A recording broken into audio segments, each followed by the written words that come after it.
Thanks, Dan. So, to be able to speak at QCon, somebody who's running the track has to like you. So thank you, Dan, for putting up with me for as many years as you have done.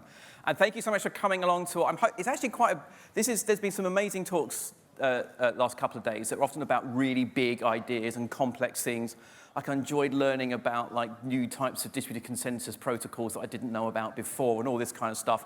And I'm going to be talking about something very, very basic, which is almost like the fundamental ideas that I think that every developer should know if they're unfortunate enough to have to work on a distributed system, which is probably most of you.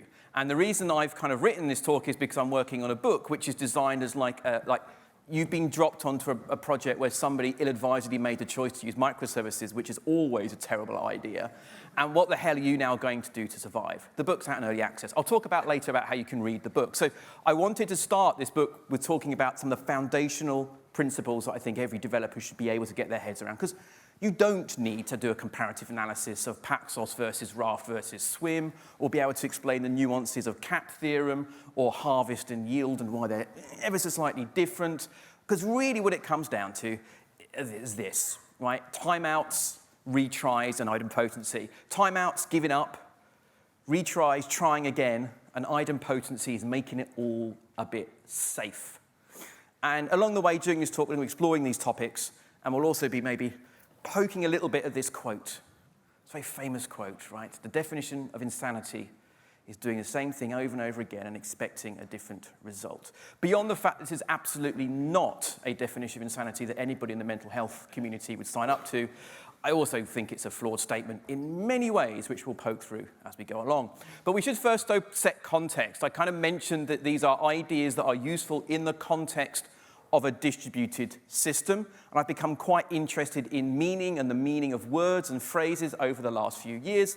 So I think it's always appropriate when we're going to use these ideas as a foundation for our time together over the next 40-odd minutes, is to define some of these ideas a little bit. So when I say a distributed system, I think there are kind of two definitions of distributed system I'm thinking of. The first is the very dry definition, that a distributed system is one which consists of two or more computers communicating with each other via networks. This is a very dry kind of concept: one computer, network, two computers. Probably your system is a little bit more complicated than this, but this is technically a distributed system. And a lot of the challenges associated with distributed systems really come down to these things, networks being evil. But I think there's a much more evocative and maybe more accurate definition of a distributed system that I think speaks more to the challenges we face when we use them, and that's this one from Leslie Lamport. A distributed system is one in which the failure of a computer you didn't even know existed renders your own computer unusable, right? We like to think our distributed systems are perfect edifices, and that we are building ever greater, amazing things, probably with some more Gen AI than we should be using at this point in time, but all the while, something is conspiring to bring the whole thing crashing down around our ears. And this is why there are complicated concepts in the field of distributed systems, and it's fun as a techie sometimes to revel in all of this complexity, but I'd also like to try and strip things back a little bit and look at fundamentally, what is it that makes distributed systems tricky? And at this point, I've distilled it down to 3 rules. It used to be 2 rules, it's now 3. And I think we can all remember 3 things together, right? So what are the 3 golden rules of distributed systems according to Sam Newman? The first one is you can't beam information instantaneously between 2 points. Yes, I am aware there's a thing called quantum entanglement. However, as I understand it, A, quantum entanglement only works for read states, and B, and very importantly, it's not a networking protocol. So we have to accept that the transmission of information takes time, and this is only partly under your control. You might pretend otherwise, but it is only partly under your control. Secondly, sometimes you are not able to reach the thing that you want to talk to. And again, you can do all the things you can to try and increase the chance that the thing you're talking to is actually there. You can do things like have redundancy, for example, and we'll touch on that a little bit later on. But again, it might not be, And you can't control for that all of the time. And the third challenge, or golden rule of distributed systems, is that resources are not infinite. Resource pools can and do run out. And taken together, I think this trio of golden rules almost underpins all the complexity that we have to deal with in the world of distributed systems. We just put different abstractions on top of it. So we're going to be looking at these foundational ideas of timeouts, retries, and idempotency, and coming back to these sort of three rules to understand how that influences how we think about our systems. So we should start at the beginning with timeouts, because they are kind of foundational, right? They are quite important concepts, and probably most of you have had to work with timeouts in some way, shape, or form. So a timeout we're talking about here is a threshold after which we're going to terminate a request if it hasn't already completed. And typically, we'll be talking about a timeout on the client side. We're asking a server to do something. It hasn't happened quickly enough, and so we give up. So this is it. We're giving up after a certain period of time. The quitter's protocol. And this is fundamentally because we know things take time, and we know that things aren't necessarily entirely under our control. And we also have timeouts because sometimes the thing we want to talk to might not be there. The connection may be established, but the server at the other end is just not responding. And that's why we have timeouts, because of these two issues, fundamentally. So in this situation here, I want to make a payment. I go ask the payment service, hi, can I make a payment? And time passes, we hear nothing, and we go, right, I'm giving up. Now, of course, it's worth at this point examining why we give up, right? Why not wait forever? Well, the main reason we don't wait forever was two kind of key reasons. The first is, when you are waiting, resources are being allocated as part of that waiting process. Yes, even if you are doing non-blocking I/O and pretending you're asynchronous programming, right? You are still holding on to resources. Connections are open, threads are blocked and waiting. CPU is being used to slice between various things. And if you are waiting a lot of the computing resources of your system are busy waiting. And those computing resources then cannot be used for other things. And this becomes one of the enemies of a system, because if you completely saturate your computing resources and you run out of computing resources, systems tend to get slow and start falling over. The other issue, of course, is if we wait forever, other people might be waiting for us, like, the human being at the laptop, because they are not going to wait forever, so why should our computers? So really, when we look at timeouts, yes, it's about things taking time, but it's also in a large degree, about controlling for resource consumption. By timing out on things, we are freeing up computing resources. Getting timeouts right can be difficult. I suspect a lot of you are probably using a library like Poly or Resilience4j. You may not even realize you're using it. In fact, a lot of Poly is now built into the latest version of .NET, which is great to see. But often people are just sticking with the defaults. And sometimes that's OK, but a lot of the time it isn't. The challenge with a timeout is if you time out too quickly, you might give up on something that would otherwise have worked. And that's wasteful and annoying. Can you give me that thing? And then just before Leslie does, I'm like, no, fine. And Leslie's like, but I had the thing for you, and I've gone, right? And that's annoying because we've consumed the resources and taken the time to almost succeed. And this gets compounded if you time out too quickly and then retry, because then you're doing it all over again, potentially.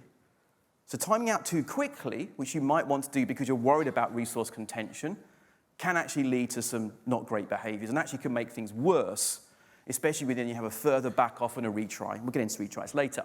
Of course, if you wait too long to time out, you're going to increase your resource contention, which in turn can decrease your system stability because you are reducing the resource pools available to you, in addition to kind of the system just feeling like it's slow.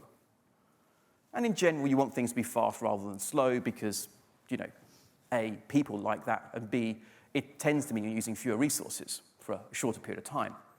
So what can we do about this? How do we get your timeouts right? First thing you need to do is to have some ability to understand what normal performance is of your system. And what I mean by that is have a baseline of understanding about how long things normally take when they work. So what you're going to want to be able to do is probably put kind of your response times for a service on a diagram a bit like this. This is a histogram. So if those people haven't seen a histogram before, this is basically a count of occurrences. So as we go along the x-axis here, we're looking at the time taken for a given successful request, and the y-axis is telling us how many of those requests sort of fell into that bucket. So this is what a histogram is. It's about counting occurrences. So this allows you to kind of get a sense of the shape of how long things take, which can be really, really important. Averages are kind of worthless for this type of stuff.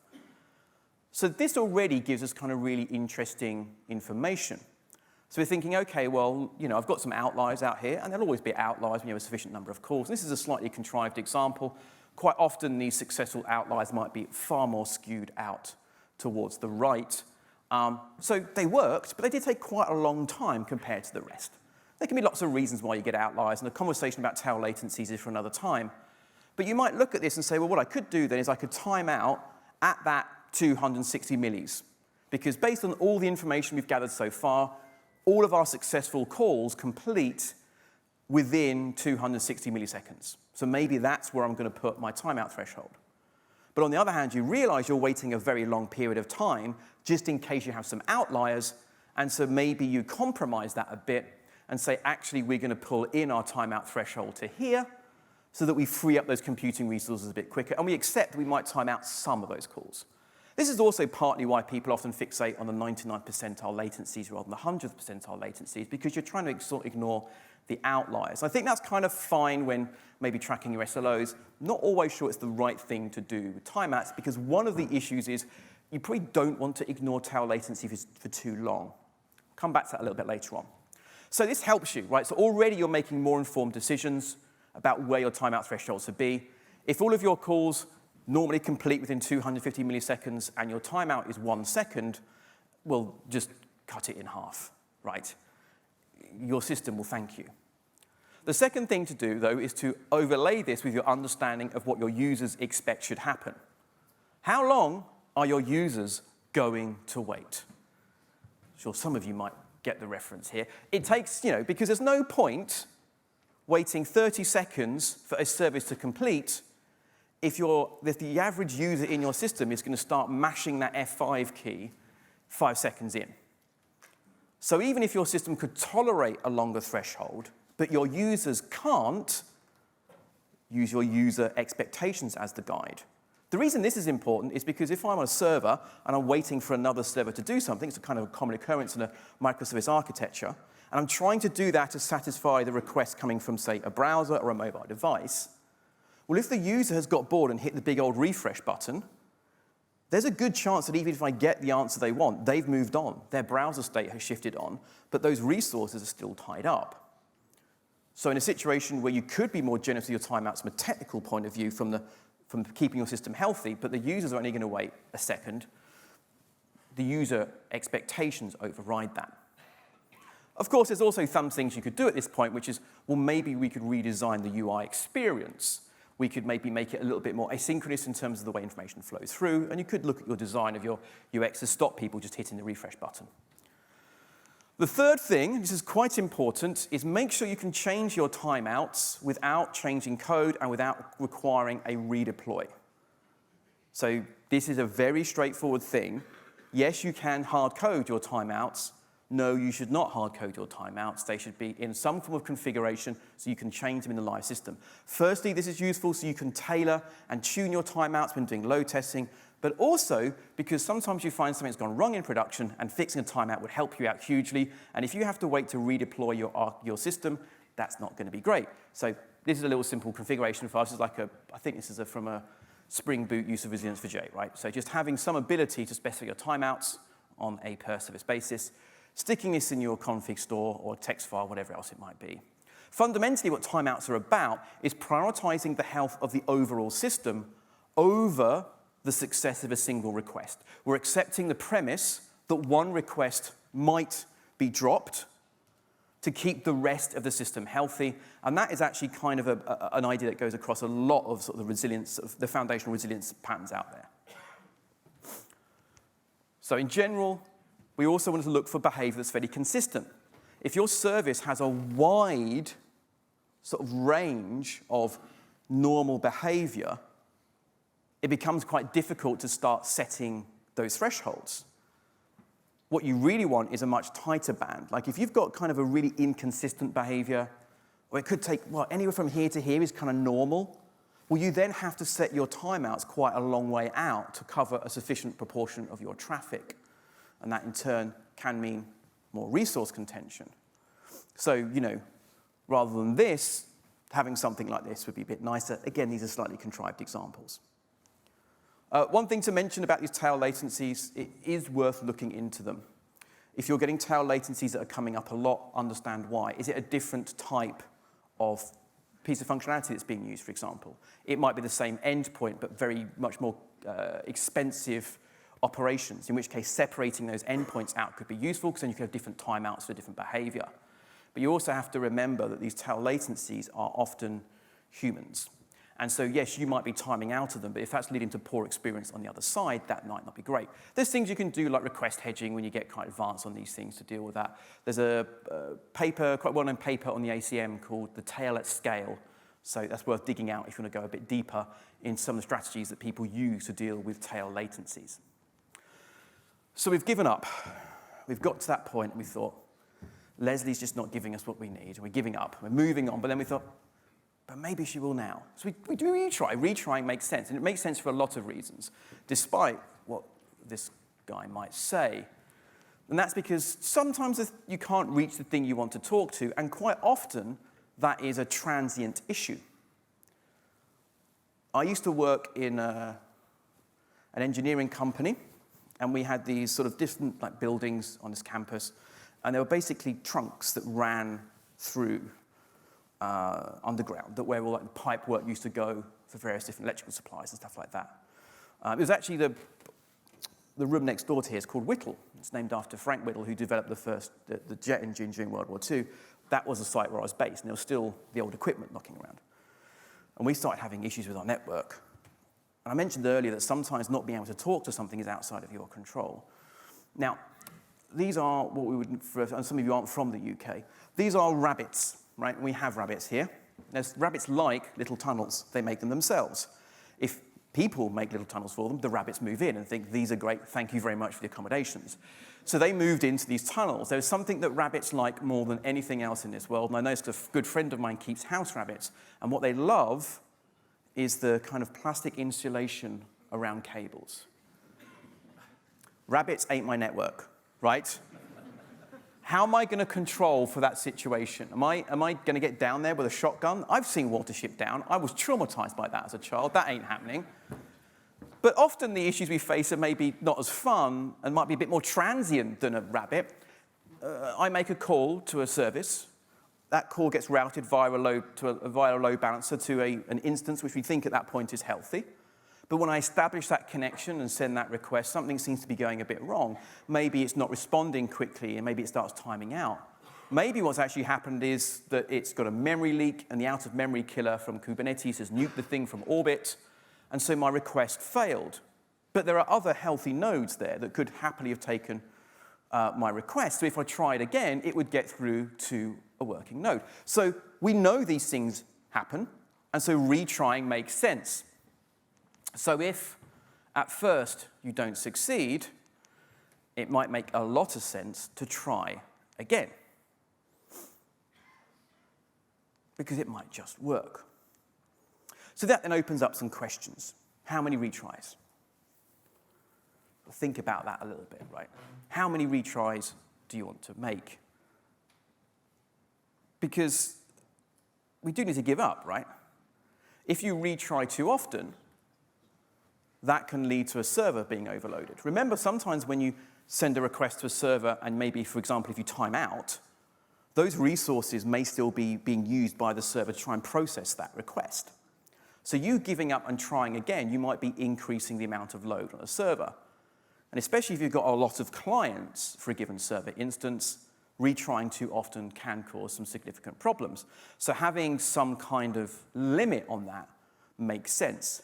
Now, I should also say that part of what we do here was by having a limit on the retries on a client, we're trying to get the clients to be well behaved, to effectively apply some very simple rate limiting, to reduce the load on a server. Servers themselves should also have mechanisms in place to kind of shed excess load. So you should at a server have some kind of load shedding in place. Again, a conversation about load shedding and back pressure is for another time. Again, as with timeouts, make sure your retry limits can be put and specified in a configuration file that can be changed without redeploy. Back in 2017, a company you may have heard of called Square had quite a large outage. They used a system internally called multipass, which was used for their multi-factor authentication. For multipass to fetch information, it needed to fetch it from a Redis service. And there was a bit of an outage. Things were getting restarted. Multipass went to Redis to get the information it needed to start up. And of course, because this has been used for multi-factor authentication, it was needed across a lot of the system as a whole. And Redis didn't respond very quickly, so multipass tried again, and then it tried again, and then it tried again, and then it tried again, and then it tried again. Turned out that it was hard-coded into the multipass client code for Redis that it would retry 500 times with no gap between those retries. So it was basically a self-inflicted denial of service attack. So you had this vicious spiral. Redis was not in a good shape. And then multipass goes, hello, and then repeatedly pummeled it. And then because multipass then gave up, and the people are like, well, just restarting stuff normally works. And they just restarted the multipass nodes, which then proceeded to keep pummeling Redis. Now, unfortunately, those configuration values, that 500 retries, the lack of a gap between those retries was hard-coded. And that's fixed. And I'm really thankful, by the way, for companies like Square that they talk about this stuff publicly. Right? They explained what happened, they put the details out there, and they shared what they then did to fix it. And this is how we learn. So it's all very well me thinking, oh, you idiots. It's like, I've made worse mistakes than that. Just I've never done anything as successful as Square, so nobody noticed, right? But I always love these things. So if you do have a failure of your own, for the good of the industry, please tell people about it, because it's cool, right? And we learn from it. So thank you very much to the people at Square for sharing this stuff. There was something there about that delay, right? It wasn't just the 500 was probably too many. At a certain point, you probably should give up because this Redis server isn't getting back up again. But having a delay is also useful. Because again, if it happens too quickly, a server that's maybe on its knees is not going to recover very quickly. But you also want to make sure that your delays aren't too kind of regular. Otherwise, what can happen is when you start getting into a failure mode, the clients can start lining up in waves. And their retries can all appear at sort of the same time. They keep hitting you and hitting you and hitting you. So in this sort of example here, what we see is kind of the load building up on a server. And at a certain point, the level of load has gone over what would normally be healthy for this particular server. And as a result, a portion of the stuff above that red line, a portion of the requests above this red line are now starting to have issues and are timing out. So a small portion of these calls are timing out. Because they're timing out, they're going to have a little bit of a think about what they've done, and then they're going to try again. They're going to have a retry. And so in this example here, they've all got the same fixed retry mechanism. And so they all come back around the same sort of time, which then just pushes the spike a little bit higher. And some of those retries work, and some of those retries fail a second time because you're kind of building up that traffic spike again, and so a higher portion of those calls are failing. And then they have the same delay, and then you end up with another spike. And so what can start happening is things just get worse and worse and worse. The easy answer to this is actually to space out the retries a bit more, to avoid this kind of collision. So if you all have a regular retry interval, you just have that kind of slamming wave that happens. So one of the earliest and the easiest things to do is to insert some artificial network jitter. So in networking, jitter is kind of a variation in latency. And historically, kind of jitter would be things that are, again, a little bit outside of our control. So this is a variation in latency that we're seeing. And so what we do here is we kind of insert some fake jitter. So adding just a little bit of randomness to how long you wait will give you some natural spacing out of those retries and should smooth out these peaks a little bit and reduce the chance of these waves happening. This is something that Poly and Resilience4J will do for you. But now when you see the word jitter, you know what it's doing. They'll probably apply some kind of randomness in that as well. And then you end up, hopefully, with kind of smoother peaks on this stuff instead.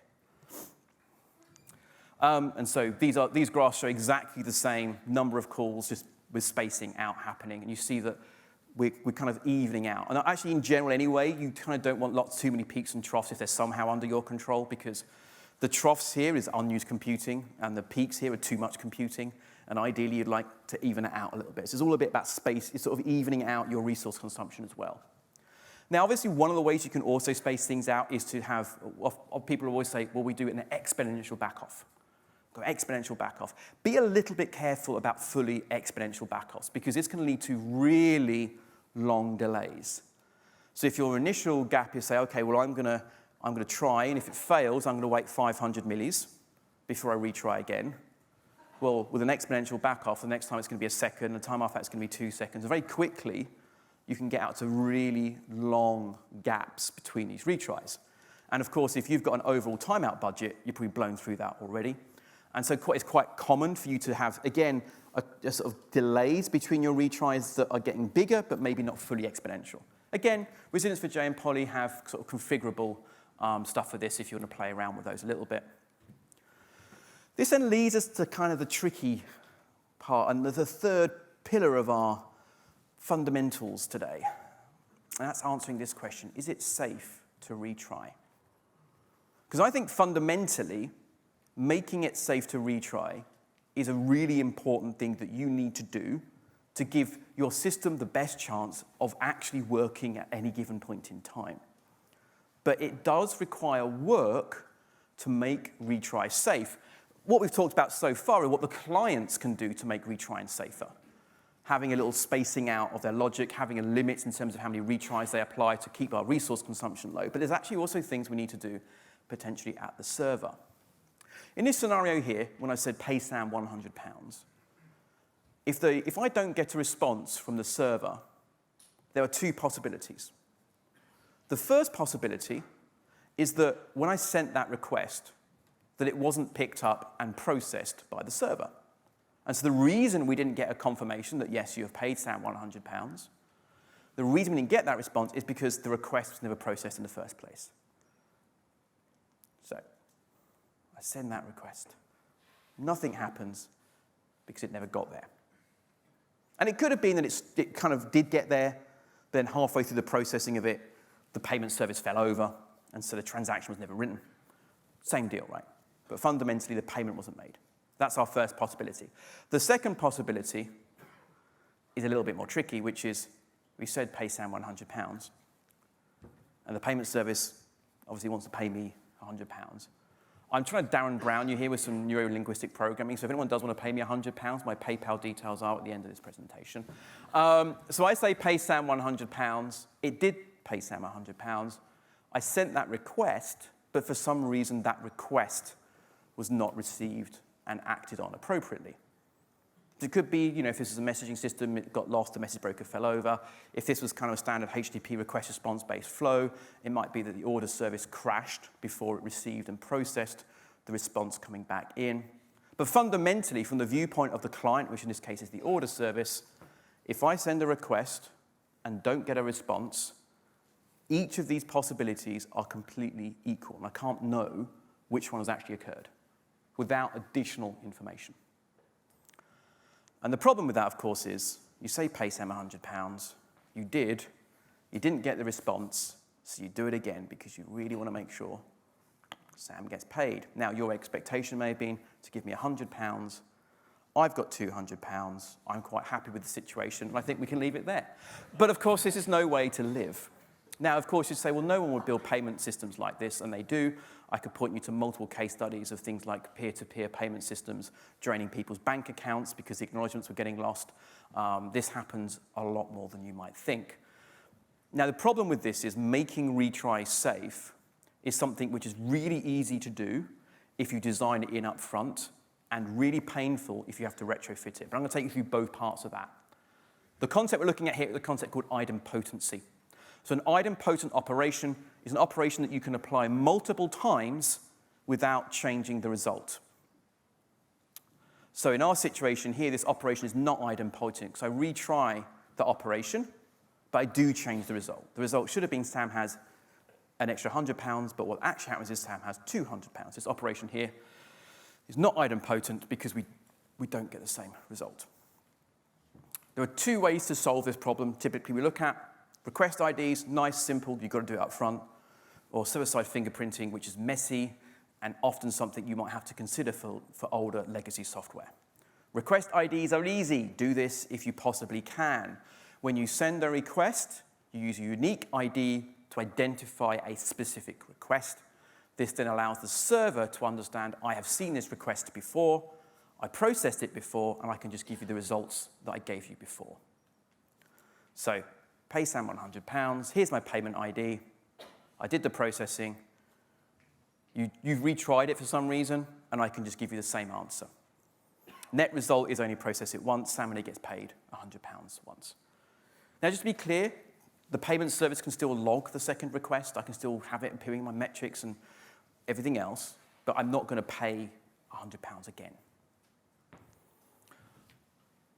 The issue is that if you don't already have it in place, adding a request ID in to make operations like this idempotent will require a change in a client-server protocol.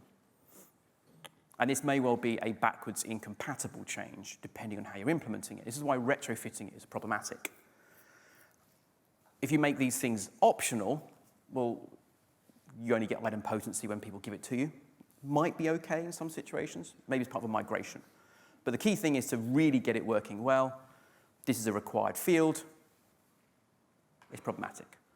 By the way, if you look at the public APIs of people like Stripe and AWS and Azure, they all have request IDs in it for any write operations for this very reason. And it's built in as part of the protocol. It's hidden from you often when you're using the SDKs, but it is there. So if you can't retrofit it in, so you've got an older legacy system where maybe you've got clients that you're not in control of, the next option is look at is server-side request fingerprinting. So this is basically generating a fingerprint of the request so that you can then identify when you get that request coming in again that this is a duplicate. And this can be easy to implement in some situations and a nightmare in other situations. But the basic idea goes like this. Here's my request that's coming in. And again, I've been using HTTP in this example, but this applies to anything, really. This could apply to the payload of a message. And what I would do is I've got sort of my header, so my metadata, and my body. And so you would take the body, and you would just generate, in this example here, using an MD5 hash. So this is going to be a fingerprint of the body. And so the server, when I've done that processing, I can then store that hash and say, I have processed this, and here's the response that was sent. So if I get that subsequent call, I can send back the same responses. The issue with this is when you start getting protocols where the body changes when you retry. Yeah, and that you shouldn't do that, but it does happen. Again, we're talking often in situations here where the software's legacy, we've learned things since then. So in this example, we've got quite a trivial one where the timestamp of when the request was sent is actually in the body. So I retry it, but the client code updates the timestamp in that request body, and these end up with two completely different MD5 hashes. And we look at this and say, well, this is a retry attempt, but the fingerprint doesn't know that. So then you start thinking, okay, we've got situations like this, how do we solve this sort of issue? Again, right, because in the situation where you're having to retrofit this into an existing system, you kind of end up having to apply a mask on top of the body. So you say that only certain fields should be included in your fingerprint. And this is, again, sort of manageable if those bodies are fairly structured. So if you can pull out certain fields you care about, but you're now getting into the world of it being a bit more fiddly. And if you don't have a schema for the data you're being sent, right, this can get a bit tricky. And if it's an unstructured payload, working out those fingerprints can be difficult as well. Now, obviously, the correct solution in this example is to identify that something like the timestamp is actually part of the metadata and should be moved up into the header. But if you could make that change in the client code, just use a request ID. You should probably do both things if you can change the client code here, right? Because the timestamp should be in the header, and the request ID should be there as well. Okay, so this solves our problem, right? Does it? So you've paid Sam £100, but you're thinking, a week's passed, and something's missing in my life. What is it? I need to pay Sam another £100. So you log in, and you send Sam another £100. But the bodies of the requests are the same. The MD5 hashes are the same. It was your desire for me to have more money, £200. I need to stop this at some point. This is a problem now. But what you wanted to happen was there was another payment that was going to go out a week later, and that's what you wanted to happen. But with a sort of fairly naive approach to our fingerprinting, we might identify this as a duplicate. So in this scenario, you say, well, the way you solve this is then you might have a period of validity for the fingerprint. So you might say, okay, if I see a duplicate within a minute, we assume it's a new thing. That might not work, though, in, say, a DR scenario where you might have to replay a whole day's worth of events. So then you might say, okay, within a day. So now I can't make payments more than once in a day. What about a scenario where you are legitimately making the same call, or what looks like the same call, multiple times in a short period of time? For example, a for loop, where in the for loop you're spinning up loads of the same VMs. A very common thing to do in doing infrastructure automation. Each of those would look like exactly the same request taken in isolation, but they are actually different requests. Again, this is why AWS, for example, and Azure have a request ID. But if that's the kind of world you're operating in, these fingerprints start looking more and more difficult to implement. So if you've still got things where you really do want to do the same thing multiple times, that's valid operations, again, these fingerprints are difficult. One last thing that's worth addressing here is what should you do, or what response should you send when you're sort of ignoring the retried operation, or when you get that, when the server receives an operation that's already previously done. Do I go back and say, no, you did that before? The problem is going back and saying you did that before isn't helpful. Because by definition, if the client had got the original response, it wouldn't be asking me again. So it needs the original response. And it should be the original response. If when they called before it was a 200, everything's okay, you send it back, right? So I sent you a 200, payment accepted, you didn't get it, you've asked again, I just send you back the same thing. Now, I can put information in the header here. I can put information in the metadata of that second response saying, look, you keep asking for this. This is the 15th time you've asked to do this. I can put that in the metadata, and that can be really useful information, right? When you're from a client-side point of view, you're trying to diagnose why these things are taking so long, why you're having so many retries. That metadata coming back to the client telling you that this is effectively an already carried out operation can be really useful for the human operators, even if you're not programmatically doing anything with it at that moment in time. This also means if the first response was an error, unless it was an error which was I couldn't process the request, if I actually did try and process the request and something went wrong with processing the request, maybe because you gave me some bad information, you weren't allowed to do it, there was no money in the account, you send back the same response in this situation. There's nothing else that's really appropriate to do. You don't want to get into the business of kind of reoperating on things that previously were an error because you're sort of hiding a lot of important semantics then. So in general, request IDs are the way to go, right? If you can change the client-server protocol, using request IDs is a very simple way to give you the tools to make those operations that need to be idempotent actually idempotent. It's not a lot of work if you build it in up front. It is painful to retrofit it. This is all about giving the clients the freedom to retry. And if you give clients the freedom to retry, clients are much more likely to be successful. If you can't retrofit them, then looking at server-side fingerprinting, but there are a lot of downsides. There are actually some niche situations in which I would consider using both of these together. The AWS APIs actually do use both of these together. So really, if I'm retrying an operation with the same ID, I shouldn't be in the business of changing the body of the request. But sometimes people do, and that can lead to confusion. So if I say pay Sam £100, and you say that was done, but you didn't get the response, so I'm retrying it. I'll send it again, same request ID, but now I change it to say pay Sam £200. You're sending me the acknowledgement of the first request. So I think you've paid £200 when you've actually paid £100. It leads to all sorts of confusion. Now again, a client should not change the body when it sends the request. But it can be useful to pick up that they've done this to tell them that they're a naughty person. So on the AWS APIs, for example, they do server-side fingerprinting. If you do change the body, it will actually constitute an error state. And it will come back and give you the appropriate slap on the wrist. This can be useful in a situation, maybe in a corporate environment, where you might want to be doing some kind of almost education around how these things are done.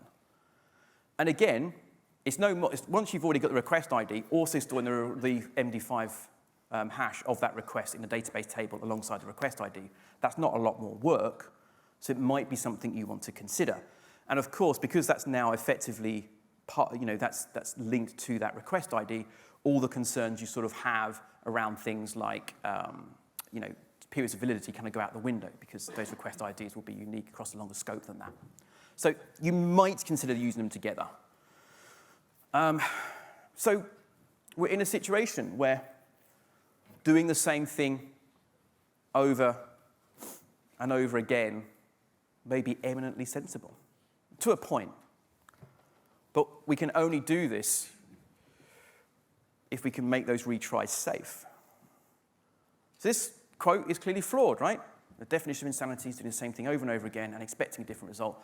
And we've learned in the world of distributed systems, no, this is actually pretty rational, which is also part of the thing we don't like about distributed systems, right?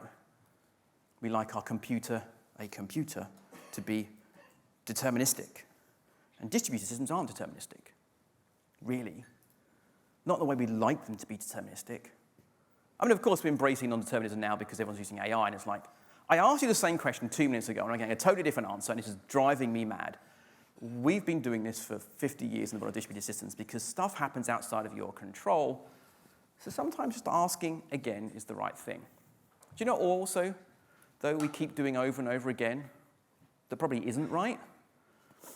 Is attributing this to Einstein. He never said this. Einstein did not say that quote.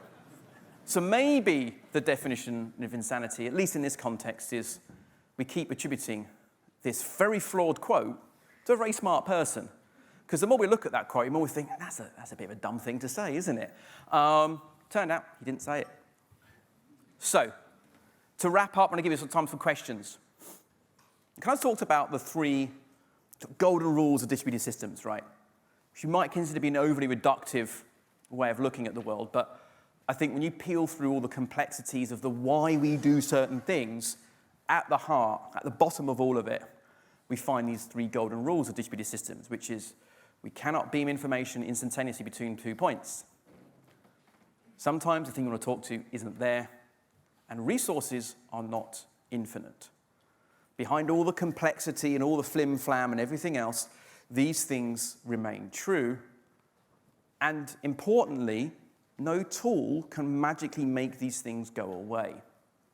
You can use things like, for example, Poly or Resilience for J to help you manage your timeouts and your retries. It isn't going to automatically work out what those things should be or how your application should react when you ultimately get to a point where you have to give up on something. There's always a business implication for that.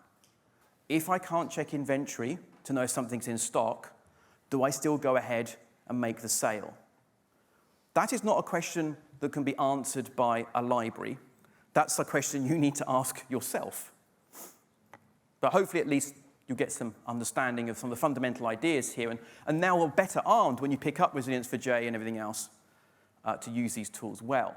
There's more we could talk about here. We could start talking about sort of the flaws with circuit breakers, leaky bucket, sort of rate limiting on client-side codes and all this stuff. And again, these things are implemented, and those are the next places you'd then want to go to. I would say your next stop, if you're thinking about making things resiliency, would be to look at load shedding and back pressure. That's the next place I would go. But to recap the fundamentals of what we talked about today, sometimes you should give up. That's appropriate. You need timeouts. Not having timeouts is dangerous in a system because it's a very quick path to resource saturation and systems falling over. Balancing your normal system behavior against user expectations to find that happy medium. That first you don't succeed, retry to a point. 500, probably too many calls, retries to do. What's the right number for you? Typically, I find the right number is that overall budget of how long a user's going to wait, and you can use that as part of your decision-making process. But if you are going to have delays between retries, and you should, you kind of want a little bit of unevenness around them. So look at jitter and sort of maybe exponential backoffs. And if you do want to retry, making your operations idempotent is vital. And hopefully I've given you a couple of tips about how you can go about doing that. If you want to know more, you can go read an early access version of my book. It's up at O'Reilly.com. You can get a free account. You can log in. I think you get like 10 days or something. The first 7 chapters are available, 6 chapters. I have written 7,000 words just on timeouts. It is the most fun I've had in the last 18 months. It's been so much fun. I go a lot deeper into timeouts in that section as well. We're going to passing budgets downstream and all this other stuff. But a lot of the content I covered today is in here, just in a lot more detail. You can also use a QR code to get the slides in this presentation, although they will be available with the app shortly once I send them to Dan. And without further, and you can also sign up to a mailing list there to get more information about the work that I'm doing and when updates of the book are available as well. You can get the slides without having to sign up, just in case you're worried about that. Without further ado, thank you so much for your time.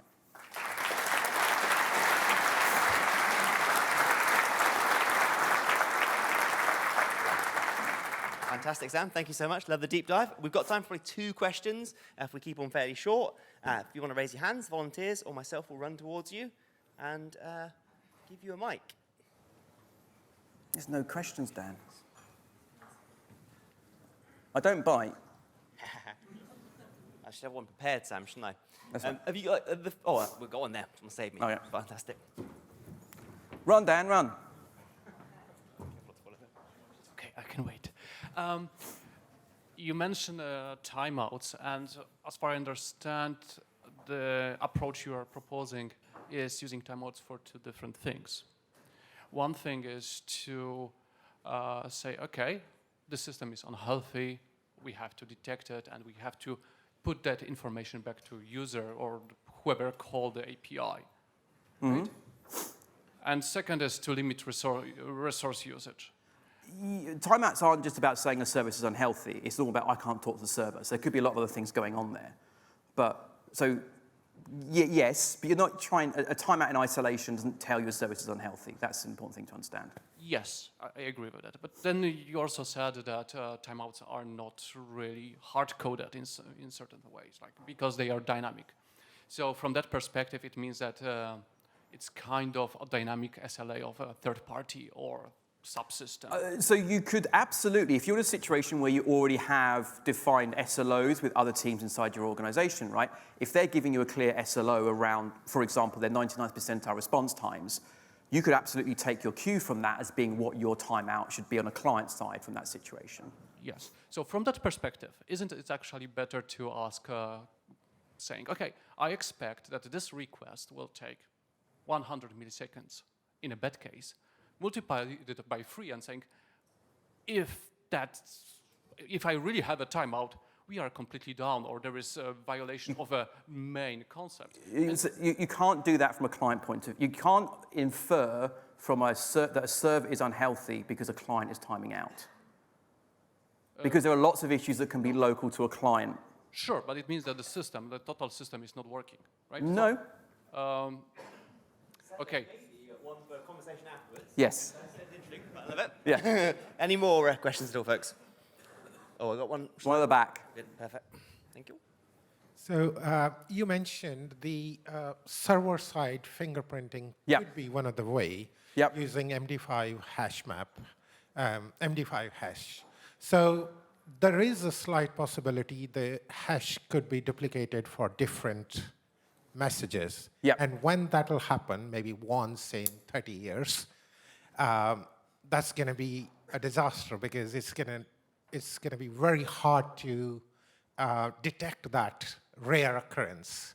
So well, firstly, it's not impossible to detect a rare occurrence, but what I would say is if it is a 30-year span, the time validity argument about the MD5 hash comes back. Secondly, I picked MD5 hashes as a scheme just that we all kind of fairly understood. And also, very importantly, I could go to a website and say, here's some text, give me an MD5 hash. So there may be schemes out there that don't have that collision problem. So it is a theoretical possibility. I would argue if in your situation that theoretical possibility is, as you say, an absolute disaster, then just put the request IDs in. Well, because that's going to happen so rarely, it'll be very difficult to find out what happened. The payment was accepted by system, but it never happened. I refer you to the answer I gave. I mean, again, if you really are worried about that scenario happening, then I'd put the request IDs in. I'll tell you what, this is probably another one for a if you wouldn't mind, for a conversation afterwards. Great. It is a complex topic, Sam. So once again, please join me in thanking Sam Newman. Chat to him afterwards.